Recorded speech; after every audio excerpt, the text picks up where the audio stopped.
ओम गण गणपते नमः। ओम नमः शिवाय। शिवजी सदा सहाय। ओम नमः शिवाय। गुरुजी सदा सहाय। उमा देवी का दिव्य रूप से देवताओं को दर्शन देना, देवताओं का उनसे अपना अभिप्राय निवेदन करना और देवी का अवतार लेने की बात स्वीकार करके देवताओं को आश्वासन देना।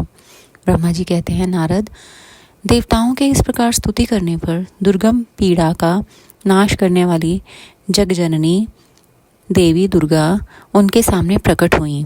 वे परम अद्भुत दिव्य रत्नमय रथ पर बैठी हुई थीं। उस श्रेष्ठ रथ में घुंघरू लगे हुए थे और मुलायम बिस्तर बिछे थे। उनके श्री विग्रह का एक एक अंग करोड़ों सूर्यों से भी अधिक प्रकाशमान और रमणीय था। ऐसे अवयवों से वे अत्यंत उद्भासित हो रही थीं। सब और फैली हुई अपनी तेजो राशि के मध्य भाग में वे विराजमान थीं। उनका रूप बहुत ही सुंदर था और उनकी छवि की कहीं तुलना नहीं थी। सदाशिव के साथ विलास करने वाली उन महामाया की किसी के साथ समानता नहीं थी। शिवलोक में निवास करने वाली वे देवी त्रिविध चिन्मय गुणों से युक्त थीं। प्राकृत गुणों का अभाव होने से उन्हें निर्गुणा कहा जाता है। वे नित्य रूपा हैं।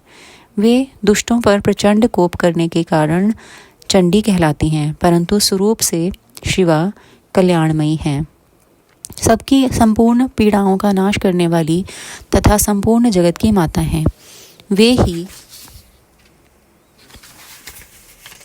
प्रलय काल में महानिद्रा होकर सबको अपने अंक में सुला लेती हैं तथा वे समस्त स्वजनों भक्तों का संसार सागर से उद्धार कर देती हैं। शिवा देवी की तेजो राशि के प्रभाव से देवता उन्हें अच्छी तरह देख न सके। तब उनके दर्शन की अभिलाषा से देवताओं ने फिर उनका स्तवन किया। तदनंतर दर्शन की इच्छा रखने वाले विष्णु आदि सब देवता उन जगदम्बा की कृपा पाकर वहाँ उनका सुस्पष्ट दर्शन कर सके।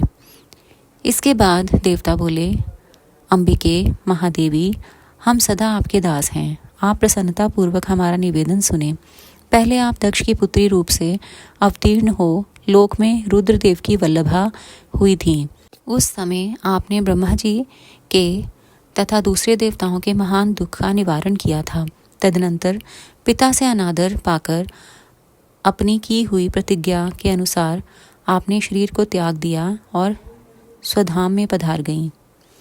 इससे भगवान हर को भी बड़ा दुख हुआ। महेश्वरी, आपके चले आने से देवताओं का कार्य पूरा नहीं हुआ, अतः हम देवता और मुनि व्याकुल होकर आपकी शरण में आए हैं।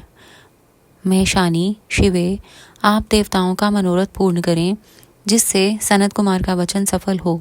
देवी, आप भूतल पर अवतीर्ण हो पुनः रुद्रदेव की पत्नी होइए और यथा योग्य ऐसी लीला कीजिए जिससे देवताओं को सुख प्राप्त हो।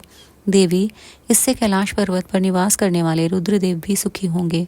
आप ऐसी कृपा करें जिससे सब सुखी हों और सबका सारा दुख नष्ट हो जाए। ब्रह्मा जी कहते हैं, नारद, ऐसा कहकर विष्णु आदि सब देवता प्रेम में मग्न हो गए और भक्ति से विनम्र होकर चुपचाप खड़े रहे। देवताओं की यह स्तुति सुनकर शिवा देवी को भी बड़ी प्रसन्नता हुई। उसके हेतु का विचार करके अपने प्रभु शिव का स्मरण करती हुई भक्त वत्सला दयामयी उमा देवी उस समय विष्णु आदि देवताओं को संबोधित करके हंसकर बोली। उमा ने कहा, हे हरे, हे विधे और हे देवताओं तथा मुनियों, तुम सब लोग अपने मन से व्यथा को निकाल दो और मेरी बात सुनो। मैं तुम पर प्रसन्न हूँ, इसमें संशय नहीं है। सब लोग अपने अपने स्थान को जाओ और चिरकाल तक सुखी रहो। मैं अवतार ले मेना की पुत्री होकर उन्हें सुख दूंगी और रुद्रदेव की पत्नी हो जाऊंगी। यह मेरा अत्यंत गुप्त मत है। भगवान शिव की लीला अद्भुत है।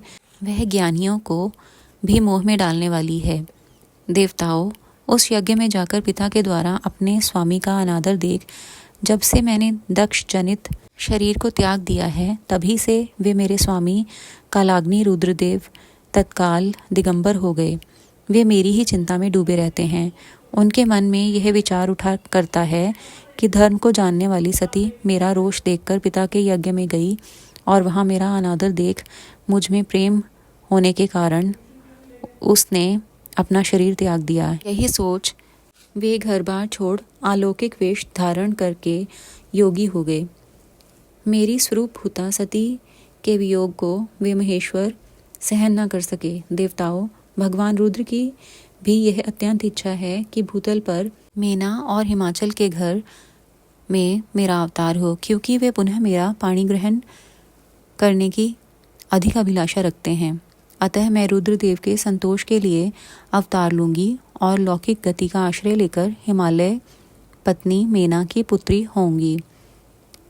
ब्रह्मा जी कहते हैं, नारद, ऐसा कहकर जगदम्बा शिवा उस समय समस्त देवताओं के देखते देखते ही अदृश्य हो गईं और तुरंत अपने लोक में चली गईं।